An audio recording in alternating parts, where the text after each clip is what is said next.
Fala aí galera, sejam muito bem-vindos ao canal Além da Física. Meu nome é Gabriel e estou muito feliz de ter você aqui comigo para a gente conversar um pouquinho hoje sobre física. Antes de começar, queria dizer que eu criei uma página lá no Instagram, então se você tem interesse em conhecer um pouco mais de física, discutir literatura, cinema ou qualquer outra coisa que você queira, o perfil tá aqui embaixo, segue lá, vai ser um prazer ter vocês comigo por lá também. Bom, então vamos pro vídeo de hoje, né? Hoje eu quero falar sobre uma coisa que é fundamental em física, mas que é um pouco negligenciada, assim, de uma forma geral, né? Antes de entrar especificamente no assunto, eu queria discutir um pouco essa concepção que a gente tem de ciência exata, né? Porque a gente atribui à física esse status de ciência exata, né? Mas o que exatamente é uma ciência exata, né? O que significa esse exata, né? É muito comum, inclusive, que as pessoas digam que a física descreve a realidade, né? Mas será que é isso mesmo? Para mim, existe um ar um pouco presunçoso em dizer que a física descreve a realidade, né? Para mim seria mais conveniente dizer que a física descreve a natureza. Mas ainda assim, dizer isso gera implicações e uma certa imprecisão que eu gostaria de discutir agora com vocês. Se a gente pensa na realidade ou em fenômenos naturais, né, mais especificamente, a gente nunca consegue olhar para essas coisas e descrevê-las de um modo completo, porque tudo que acontece à nossa volta é muito mais complexo do que de fato parece, né? Existem infinitas interações entre átomos, por exemplo, que estão rolando agora aí que a gente não faz ideia, né? A gente não sente o impacto, né? Mas elas acontecem. Então a realidade ela é misteriosa em alguma medida, né? Então, como é que a física consegue descrevê-la em alguma medida, né? Como é que a física consegue olhar para a natureza e falar, bom, tendo em mente, né, ou levando em consideração o que eu consigo observar, o que eu consigo medir, como é que eu descrevo essa coisa aqui, né? E é aí que entra o tema do vídeo de hoje, que são modelos físicos, né? É a partir dos modelos que a gente consegue criar, que a gente consegue lapidar o nosso conhecimento acerca do mundo, né? Mas você pode me perguntar, Gabriel, legal, né? Isso é uma frase bonita, modelos físicos. O que exatamente são modelos físicos? Modelos são simplificações que nos ajudam a resolver problemas.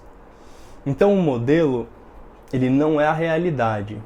O modelo, ele não é o fenômeno, mas ele é uma forma de encarar esse fenômeno, uma forma de descrevê-lo, né? E eu acho que essa é a beleza, né? A gente não precisa descrever as coisas minuciosamente, né? A gente pode descrevê-las de uma forma aproximada e os resultados ainda são muito bons.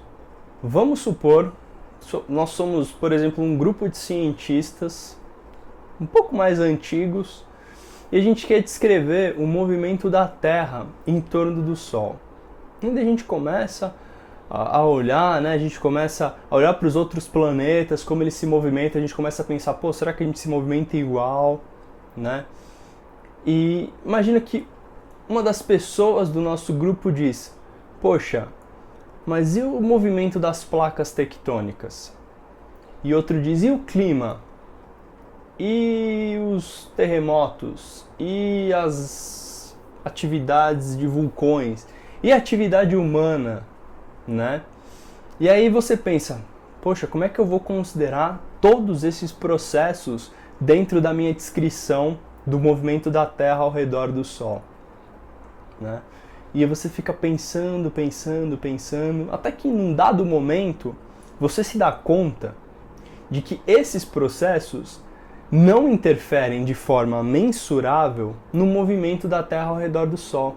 Então não tem nada que perturbe demais esse movimento. Então são coisas que a gente pode simplesmente desconsiderar, né?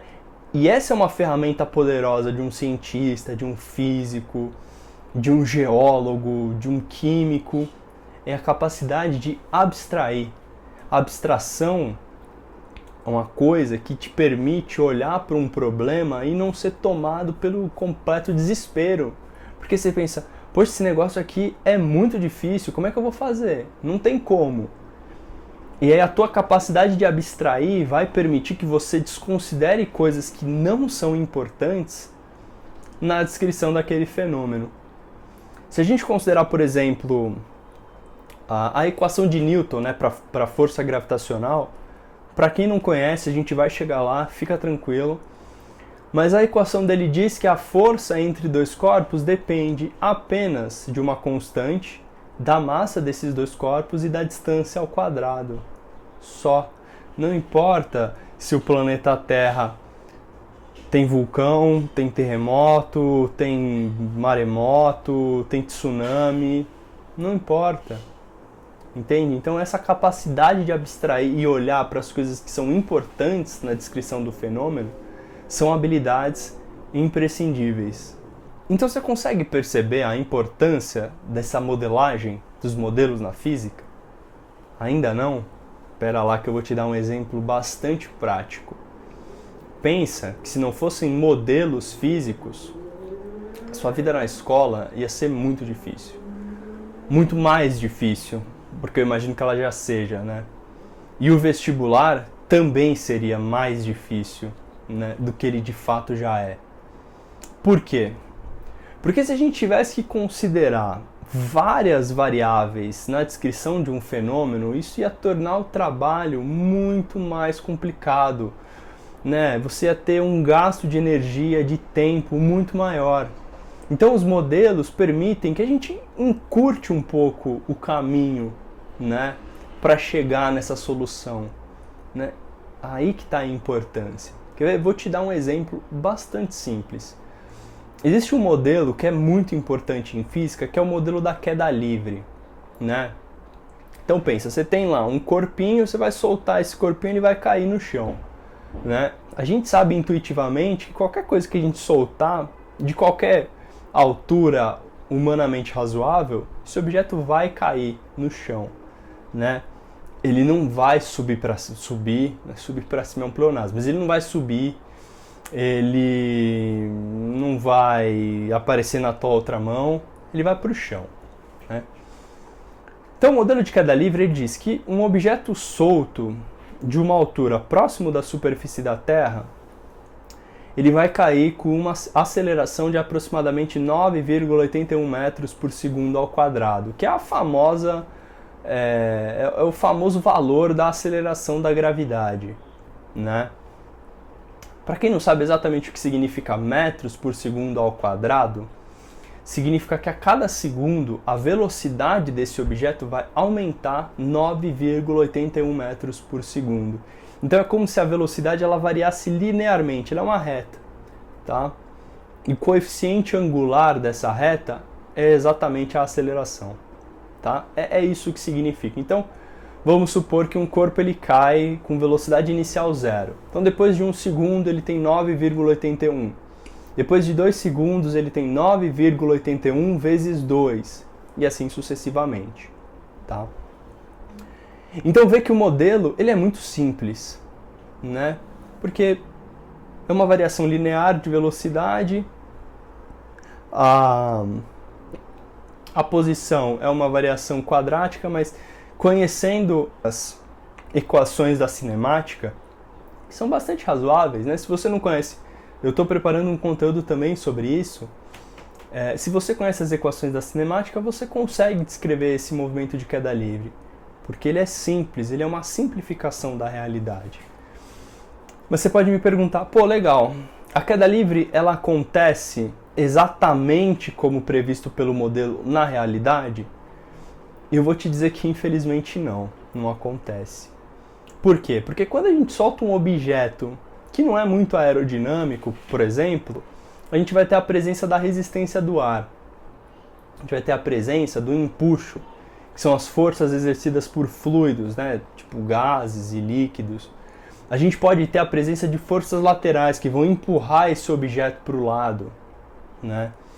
Então, a condição, né, proposta pelo modelo de queda livre é uma condição bastante específica, mas que nos ajuda a resolver problemas da vida real. Então, aí que está a força, né, do modelo, da modelagem. Se você se interessar por esse assunto, eu vou deixar aqui na descrição do vídeo 2 artigos que tratam, não diretamente, mas indiretamente, da queda livre. Tá? Eles resolvem algumas equações, vai ter um pouco de cálculo. Se você não estiver familiarizado, pode desconsiderar, mas leia, é interessante. Eu achei, pelo menos, né? Vai estar aqui na descrição. Resumindo, o que eu quero dizer é que na física e na ciência, de uma forma geral, às vezes é muito, muito mais interessante entender ou compreender o comportamento geral de um fenômeno ou de um sistema do que descrevê-lo minuciosamente. Porque entender o comportamento geral, a gente pode fazer isso usando modelos e aproximações que vão facilitar o nosso entendimento acerca do fenômeno e vão exigir um esforço menor. Não estou dizendo que vai ser fácil, mas às vezes é mais conveniente, né, usar modelos e aproximações, né? E uma última coisa, né, que eu acho que tem que ficar claro, se é que já não ficou, é que modelos eles são aplicados em situações específicas, né?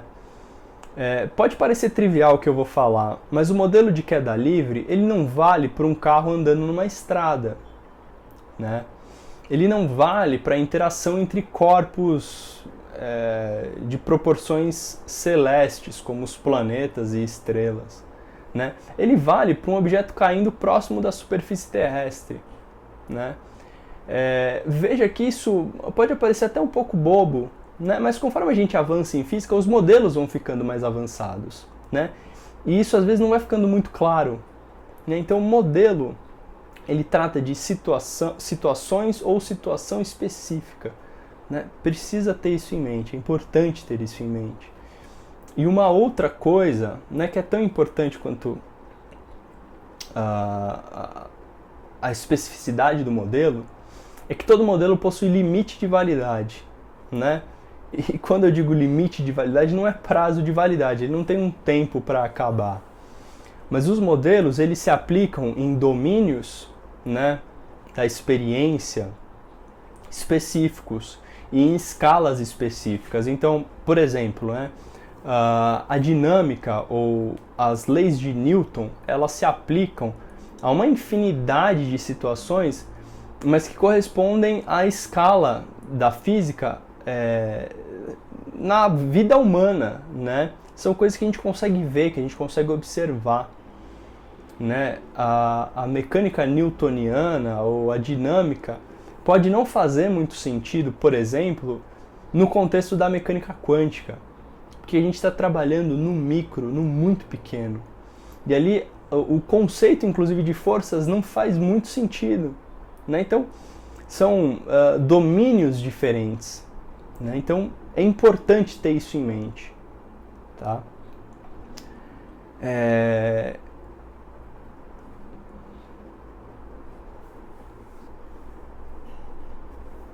Bom, tudo que eu falei até agora, espero que você tenha achado interessante, né?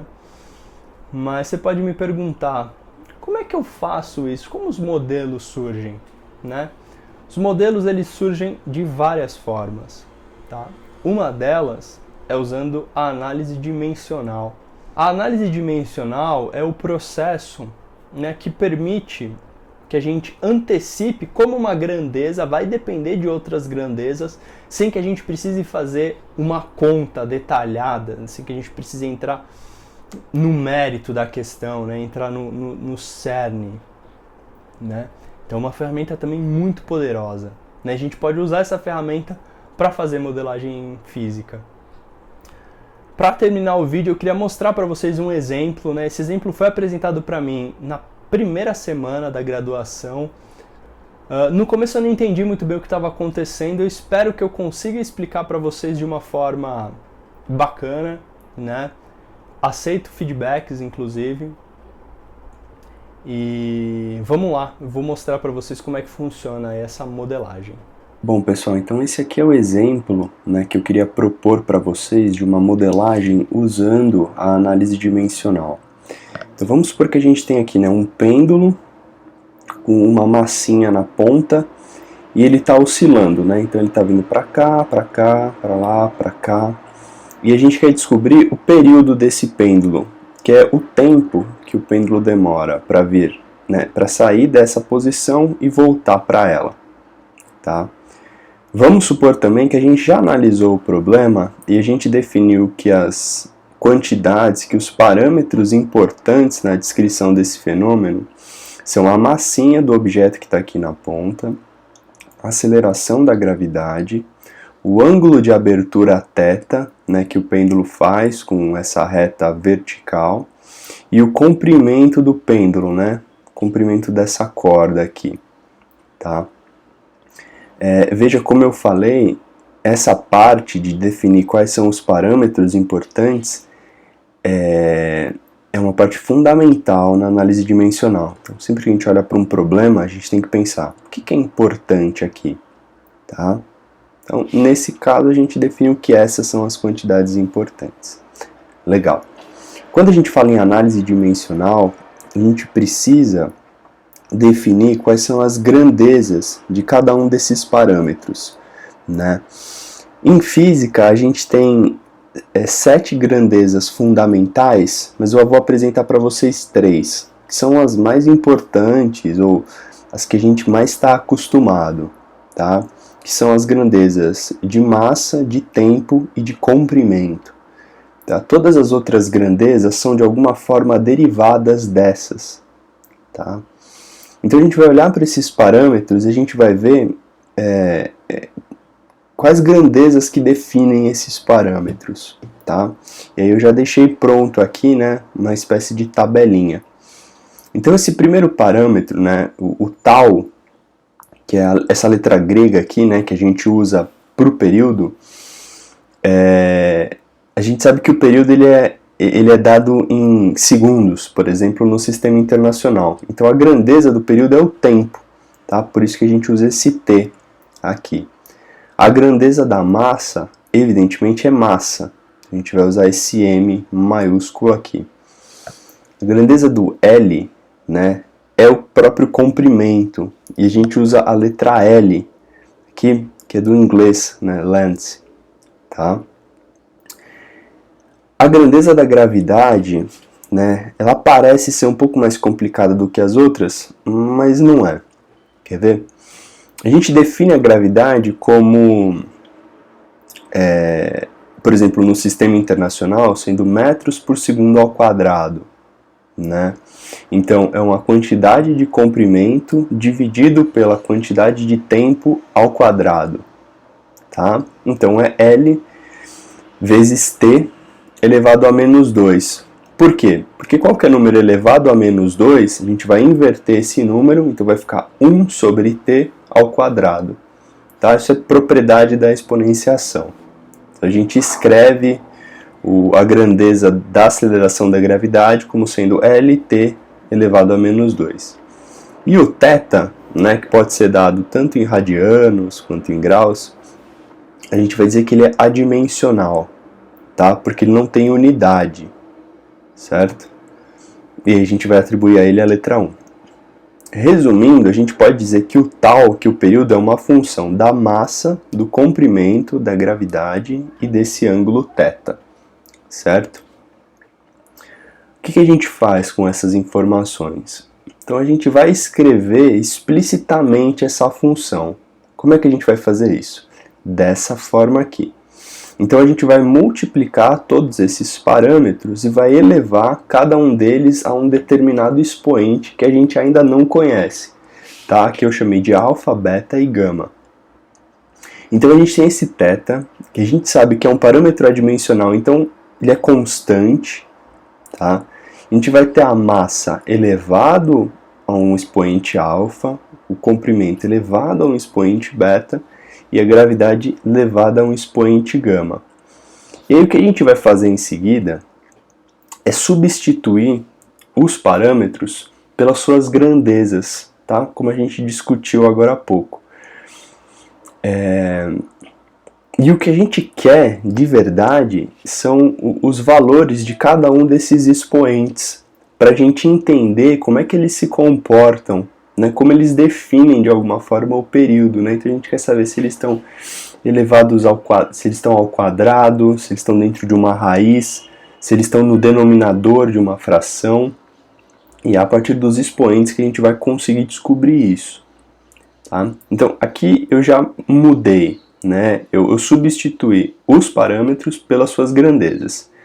Então, como a gente discutiu, o mzinho, a grandeza dele é mzão de massa. Então o mzão fica elevado ao expoente alfa. Comprimento também é Lzão, fica elevado ao expoente beta. A gravidade, como a gente discutiu ali, as grandezas dela é L vezes T elevado a menos 2.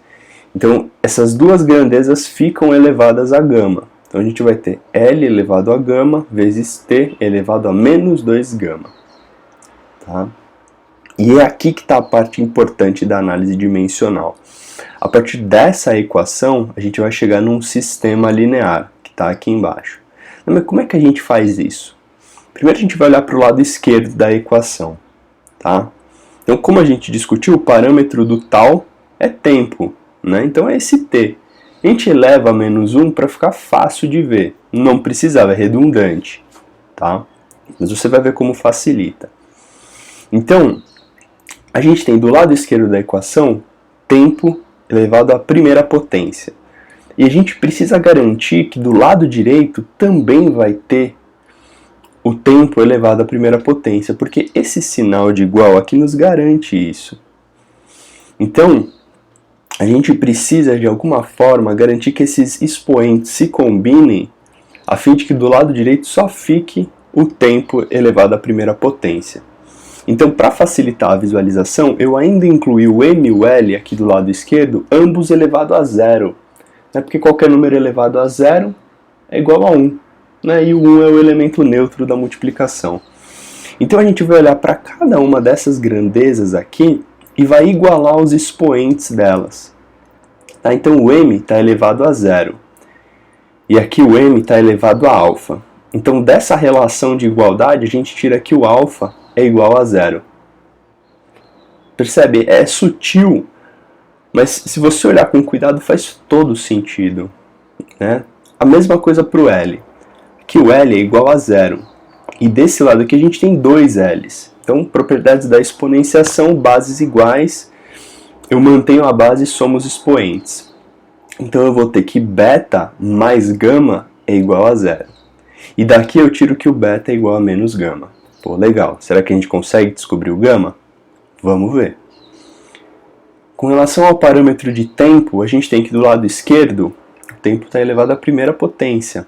E do lado direito, o tempo está elevado a menos 2 gama. Então a gente vai igualar esses expoentes. Então a gente vai ter que o 1 é igual a menos 2 gama, e isso implica que o gama é igual a menos meio. Sendo beta igual a menos gama, a gente também tira que o beta é igual a meio.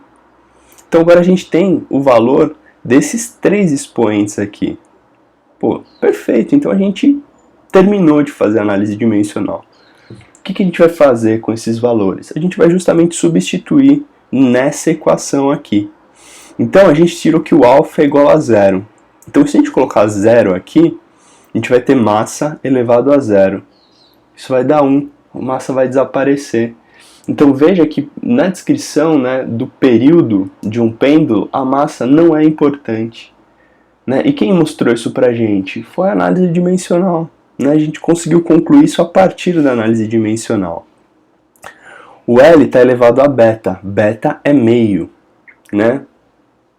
Não sei se vocês lembram propriedades da exponenciação, um número elevado a um outro número racional, vai aparecer aí uma raiz, né? Nesse caso é uma raiz quadrada.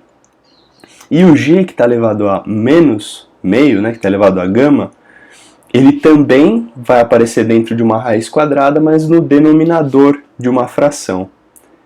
E o θ, né, como a gente escreveu aqui, né, ele é constante. Então isso aqui foi um abuso de notação, tá? Não é exatamente o ângulo θ, é uma constante. Então, reescrevendo essa equação aqui, a gente fica que o período ele é igual a uma constante qualquer, que a gente não sabe qual é, tá? Multiplicado pela raiz quadrada do comprimento dividido pela gravidade, né? E a equação do período de fato é igual a 2π vezes a raiz quadrada de L sobre G. Então veja que com uma simples análise, né, de um fenômeno físico, né, usando ferramentas de modelagem e análise dimensional, a gente consegue chegar num resultado que é muito próximo do que está definido por leis ou equações físicas. Né? Então, é aqui que reside o poder da análise dimensional. Né? Espero que vocês tenham conseguido perceber aí a força desse procedimento.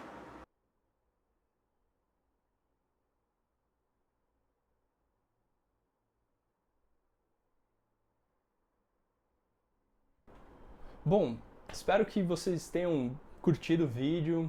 Se gostou, deixa seu like, se inscreve no canal, isso é importante para a gente ganhar visibilidade e poder atingir outras pessoas que também se interessam aí pelo assunto. Se tiver alguma sugestão, deixa aí nos comentários. Segue lá no Instagram para que a gente possa aí trocar cada vez mais experiências. Se cuidem e até a próxima.